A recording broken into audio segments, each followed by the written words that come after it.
ورسميا أسد الحملاوي في النادي الأهلي رسميا. بس قبل ما نبدأ ما تنساش تنزل تدوس لايك. ويلا بينا نعرف مين هو أسد الحملاوي. هو لعيب سنه صغير، يعني لعيب عنده 24 سنة و23 سنة. بس عندي ملحوظة إن هي الإحصائيات بتاعته مش أحسن حاجة. الإحصائيات بتاعته الراجل لعب 134 مباراة، سجل 44 هدف فقط لا غير، عمل 2 اسيست. يعني لما تيجي تبص الاحصائيات بتاعته، يعني مش احسن حاجه، مش هقول لك مش وسام ابو علي مثلا. بس عندك ميزتين، يعني عندك ميزتين. اللاعب انت رقم واحد، اللاعب سنه صغير.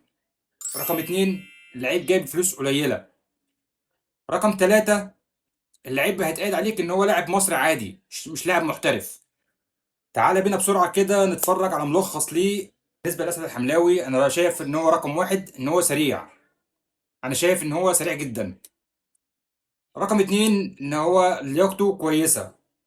رقم ثلاثة ان هو بيلعب بهيدر كويس جدا. يعني أنا بالنسبه لي بيلعب بدماغه، يعني احسن من اسامه ابو علي. رقم أربعة وده المهم، ان هو لعيب صغير بس ما بيتوترش قدام الجون، يعني في الانفرادات بيخلص.